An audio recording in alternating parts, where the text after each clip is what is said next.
کامران ایک فرنیچر کی دکان پر کام کرتا تھا۔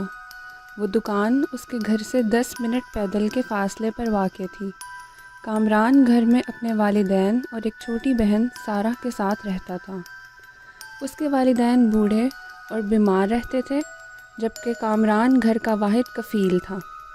سارہ کالج میں پڑھتی تھی، جسے روزانہ کامران کالج چھوڑ کر سیدھا دکان پر چلا جاتا تھا۔ کامران کے گھر میں کچھ زیادہ سامان نہیں تھا، کیونکہ ان کے مالی حالات کچھ اتنے اچھے نہیں تھے۔ ایک دن کامران کی بہن نے فرمائش کی، بھائی مجھے ایک شیشے کی ضرورت ہے، میں نے کالج کے لیے تیار ہونا ہوتا ہے، جبکہ میرے پاس کوئی ڈریسنگ ٹیبل یا شیشہ نہیں ہے۔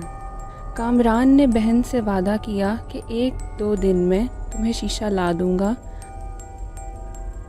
اگلے دن دکان پر جاتے ہوئے کامران نے دیکھا کہ ایک آدمی جو دیکھنے میں بہت عجیب سا تھا، گھر کا کچھ سامان بیچ رہا تھا۔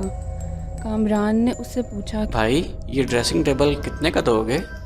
نہیں بھائی، یہ میں نے بیچنا نہیں ہے، اس پہ جنات رہتے ہیں، یہ میں جلانے لگا ہوں۔ کامران چونکہ جنات پر یقین نہیں رکھتا تھا، اسے لگتا تھا کہ لوگوں نے یہ سب کہانیاں بنائی ہوئی ہیں۔ وہ اسی آدمی سے بولا، کوئی بات نہیں بھائی، مجھے دے دو، یہ آپ بے شک اس کے پیسے لے لو۔ وہ آدمی بولا کہ ہرگز نہیں۔ نہیں بھائی، یہ میں نہیں دے سکتا، یہ جو بھی لے گا وہ زیادہ دن زندہ نہیں رہ سکتا، میں نے آپ کو بتایا ہے اس پہ جنات رہتے ہیں، یہ میں نے نہیں دینا۔ لیکن کامران نے بہت اصرار کیا اور اس آدمی کو مجبور کیا کہ یہ ڈریسنگ ٹیبل کامران کو دے دے۔ وہ ڈریسنگ ٹیبل لے کر سیدھا گھر کی طرف واپس چل دیا۔ کامران بہت خوش تھا کہ مفت میں ہی اتنا اچھا شیشہ مل گیا، میری بہن اب بہت خوش ہوگی۔ شام کو جب کامران گھر آیا تو اس کی بہن سارہ نے اس کا شکریہ ادا کیا اور سب اپنے اپنے کاموں میں مصروف ہو گئے۔ سارہ اب روزانہ اس شیشے کے آگے تیار ہوتی، لیکن عجیب بات یہ ہوتی جب تک گھر کا کوئی فرد سارہ کے پاس جا کر اسے نہ ہلاتا، وہ گمسم شیشے کے آگے بیٹھی رہتی۔ اس کے شیشے کے آگے بیٹھنے کا دورانیہ بڑھتا ہی گیا، حتیٰ کہ وہ ساری رات بغیر پلک جھپکائے شیشے کو دیکھتی رہتی۔ سارہ کی صحت بھی دن بدن بگڑنے لگی اور اس کے چہرے کی رونق بھی ختم ہو گئی۔ یہ سب دیکھ کر کامران کو شک گزرا کہ ضرور کوئی نہ کوئی گڑبڑ ہے۔ ایک دن رات کو 3 بجے کامران کو سارہ کے کمرے سے کسی کے رونے کی آواز آئی۔ کامران جب سارہ کے کمرے میں گیا تو وہاں کا منظر دیکھ کر کامران کے خوف سے رونگٹے کھڑے ہو گئے۔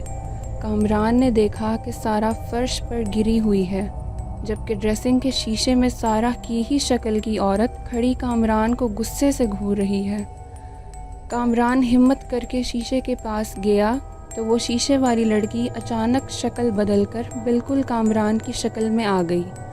کامران ہتھوڑی پکڑ کر شیشے توڑنے ہی لگا تھا کہ شیشے والے کامران نے دونوں ہاتھوں سے اپنی گردن دبوچ لی، جس سے اصلی کامران کا دم گھٹنے لگا اور چند ہی لمحوں میں ہی کامران فرش پر ڈھیر ہو گیا۔ لیکن خوش قسمتی سے اس کی سانسیں ابھی بھی باقی تھی کہ کامران کی بہن کو ہوش آ گیا اور اس نے جلدی سے کوئی چیز اٹھا کر شیشے پر ماری، جس سے شیشہ ٹوٹ گیا اور ایک نہایت دردناک چیخ کی آواز آئی۔ پھر سارہ نے اسی لمحے ڈریسنگ ٹیبل پر پٹرول چھڑک کر اسے آگ لگا دی۔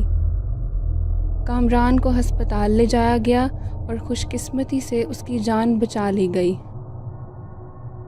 تو دوستوں، کیسی لگی آپ کو آج کی کہانی؟ کمنٹس میں ضرور بتائیے گا اور چینل کو سبسکرائب کرنا مت بھولیے گا۔